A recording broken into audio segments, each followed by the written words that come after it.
All right. Good morning, everybody. Thank you for joining us for a call with Nick Tarburton. We will start right away this morning.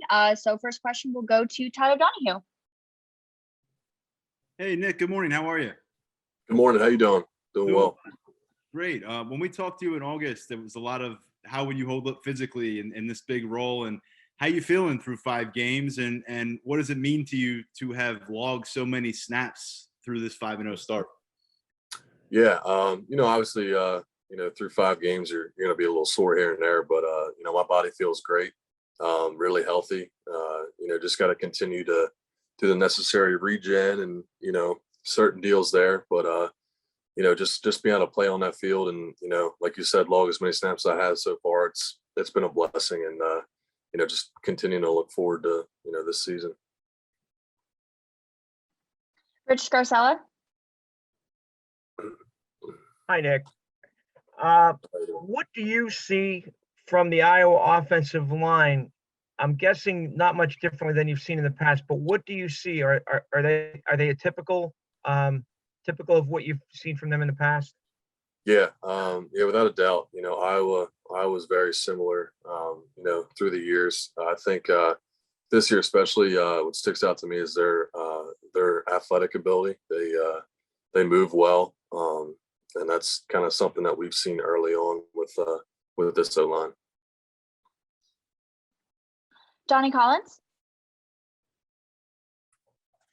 Hey, Nick, you talked about your health. How do you think you've played this year? It seems like you've been in the right spot a couple times, maybe a couple fumble recoveries, things like that. But how do you think you've played on the whole? Yeah, I mean, I think I've done my job up until this point. I think I need to just continue to get better each and every day, and that's kind of my goal. Never satisfied, and just need to continue to do the necessary things to just improve my play. But as of right now, I feel good where I'm at. Ubias Wilborn. Hey, Nick, how's it going, man? Good. How you doing? Man, doing good, man. By the way, love the haircut there. Respect that, brother. Appreciate it, man. Man, so with this defensive line, what have you guys been able to do to increase the quarterback pressures, and how does that help the rest of the defense?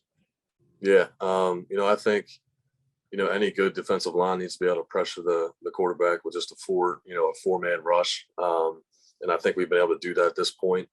But going off of as much as Coach Pry blitzes, I think that plays a big role in an opposing quarterback's mind, knowing that he's going to get a lot of pressure in his face all the time, and I think that just helps us get there. Andrew Clay.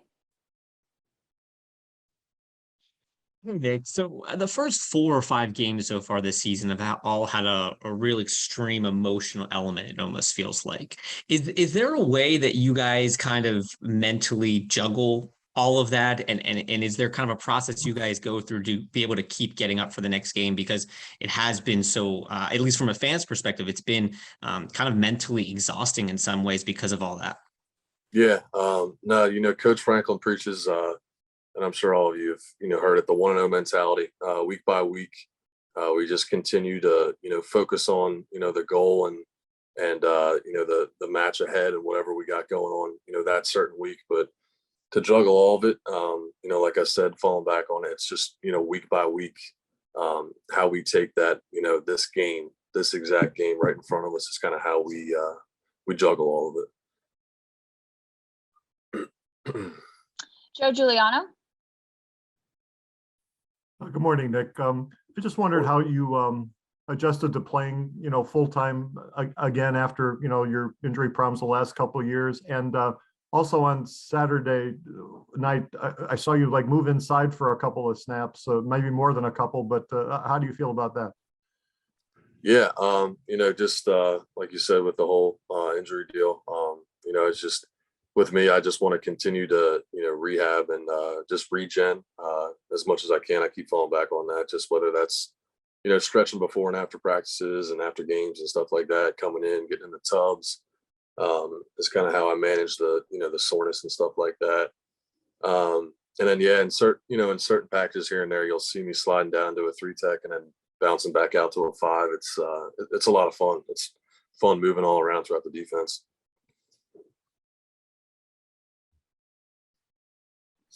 Daniel Galen. Hey, Nick. Last week, Brent Bry mentioned to us kind of the need to, kind of deepen the defensive end rotation to kind of see some of the younger guys step up. Through the first 5 weeks of the season, how have you seen guys like Smith Vilbert, Zariah Fisher, come along with kind of providing that depth?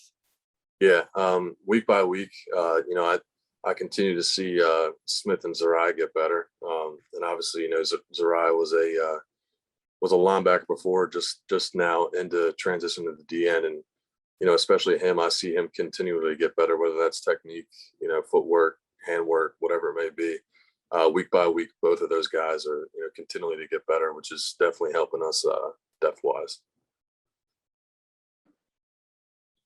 Tyler Donahue.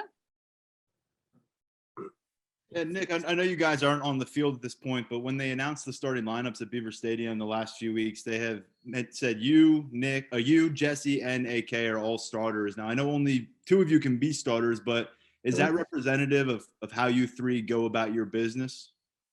Yeah, I think that's definitely part of it, and I think that's kind of how the coaches as a whole see it, and at least that's kind of how how I've been told through them. But yeah, and also I think it's a kind of keeps opposing teams on their toes too. They never really know exactly kind of how we're gonna go week by week who's going to be in that lineup. But yeah, as a whole, I think it's a credit to my guys, AK, Jesse, and myself, just how we work each and every week, and basically any one of us on that on that field is gonna get the job done. Seth Engel. What's good, Nick? After Isaac's season-ending injury, it was uncertain how the D-line would adjust, early in the season. How would you say this line has battled through adversity throughout 2021?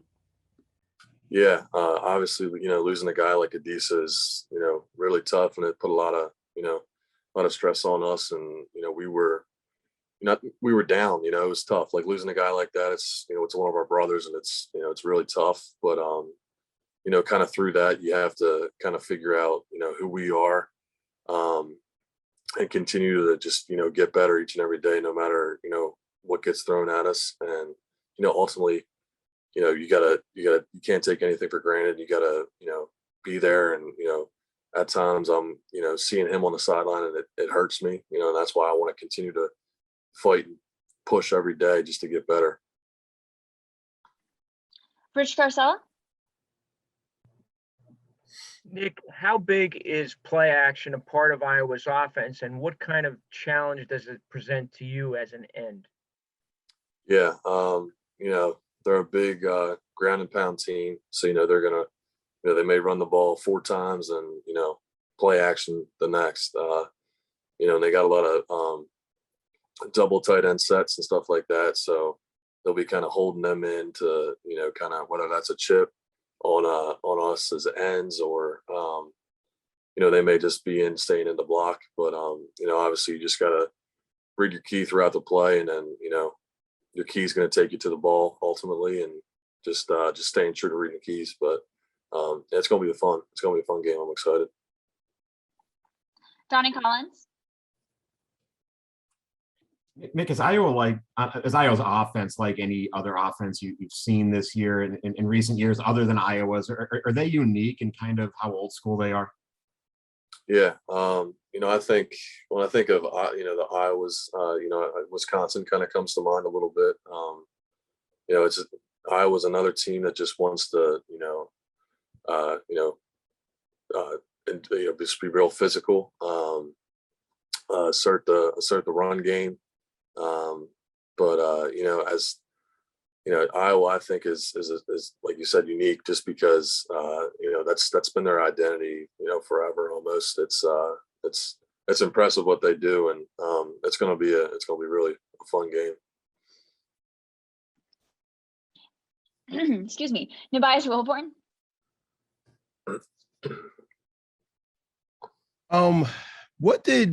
What does AK and Congo? I mean, we see what they do on the field. during the games, but like, what do they bring to you guys in practice, as well as energy, being two transfer guys that have really been able to contribute seemingly immediately to your defense? Yeah, no, it's been awesome having those guys, come in here. They fit in right away. Like you said, they're both high energy guys, so they obviously bring a lot of energy. But just their play as well. Through practice. Times throughout the season, practices can get tough, this and that. But they're guys that are leaders. Whether it's a physical standpoint, hustle standpoint, an effort standpoint, whatever that may be, they're always giving their best each and every day, which is really beneficial. Joe Giuliano. Nick, you've played 4 straight games in the friendly confines of Beaver Stadium. I wondered, what are you anticipating going out to Iowa? And did you make the trip 2 years ago to Iowa? Yeah, so this is actually my first time heading out there to Kinnick Stadium. So I'm super excited. I've heard it's a pretty crazy stadium, but I'm just locked in for the game, and can't wait to get out there and play. Tyler Donahue. Nick, since Jesse actually really joined you guys in the field position in August, just how much growth has taken place through preseason camp and then through the first 5 games of this season? Yeah, I'm super proud of Jesse, and super happy that he's down on the D line with us. I think it's a credit to him how it's insanely impressive how he can go from playing linebacker one series and then coming down and playing D line another series. It's that's a credit to him, and it's a really special trait that he possesses. As a whole, he's a football player, and he's got a mind of the game. So obviously bringing him down with us, it just adds a whole nother dimension to our D line. Obviously great depth with him coming down, but as a whole, it adds so much more. So it's been awesome having him down with us. Luciano Chatelain. Hey Nick, I hope you're doing well. Iowa has the second fewest yards per point in the FBS. Do you consider this as something to be worried about? And how are you preparing for such a game, knowing that you have the second best red zone defense in the nation? Yeah, no, I'm not. I try to stay away from any stats or anything like that. Like I continually say, how Coach Franklin preaches, we want to go 1-0 this week, and whatever that may take or whatever that may be, we're going to do it. But as a whole, I'm just focused on the game. Andrew Clay. I wanted to ask, go back to talking about Iowa and kind of their scheme a little bit. A lot of talk about their, the fact they want to run the ball a lot, but this Iowa team passes the ball more than it's really passed the ball in the last, I don't know how many years, pretty much under Kirk Ferentz's whole career. So do you expect that to change your game plan more than maybe your game plan maybe was last year, or the year before, considering this is an Iowa team? It's kind of always same mentality. Yeah, well, I think, as a whole, kind of how we approach this week is obviously we got to stop the run, make them one dimensional. And ultimately, if we do that, I think good things will happen for us. But yeah, like you said, the tight end, not exactly his name, but is a solid player and is a big part of their offense with that play action type deal. So, as a whole, we got to, with the biggest thing, I don't think it really changes a whole lot of our game plan, but we got to stop the run first and ultimately get them into those tough situations where, they have to throw the ball. Seth Engel. So you talked about leadership before, obviously after 2020, OA and Shaka Toney, 2 vocal leaders on the D line, ended up going to the NFL. I'm wondering, how have the members of this year's D line developed into their own leadership roles this season? Yeah. Like obviously, I think a lot of you guys know, a guy like PJ Musfer comes to mind right away.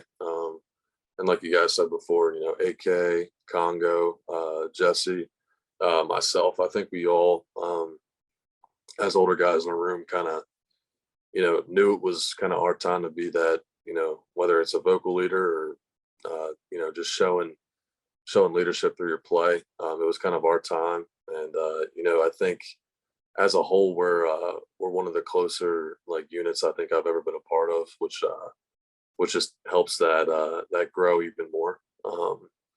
But throughout this season, I think we've done a great job throughout this whole year with leadership. All right, we have time for two more. So we'll go Rich Carcella and then Daniel Galen. Nick, following that up, do you think that's the reason behind your success, is that your guys, the D-line guys, are so tight? And how does that manifest itself on the field? Yeah, I think that plays a huge part in it. Obviously once you get on that field, you have to, look to the guy to your right and your left, and you have to trust them each and every play to do their job. And I think it honestly just increases that so much when you have that tight bond. And this year especially, I feel like we're executing to a high standard, and we just have to continue to do so. All right, Daniel, go ahead and finish this up. Nick, outside of being healthy and getting a lot of time on the field this year, as a defensive end, where do you think you've made the biggest strides in your development? How do you feel like your game has changed over these past few years at that spot? Yeah, I think knowledge is a big thing. Obviously from transitioning from linebacker to D end, it's a lot of differences. But knowledge of the game, I think my technique is grown a lot more too. Feel like I play well in the run game, and now I'm also beginning to start to really know and understand, tackles, pass sets, and then all for that, be able to work certain pass rush moves to get to the quarterback. But continually each week, you just gotta continue to just grow fundamentally, and just continue to be as technically sound as I can be. But there's definitely a ton of room for me to grow. But I'm definitely getting a good understanding of the position as a whole. Great. Thanks everybody for your time this morning. Thanks Nick for your time as well. Hope everyone has a good rest of your day. Thank you.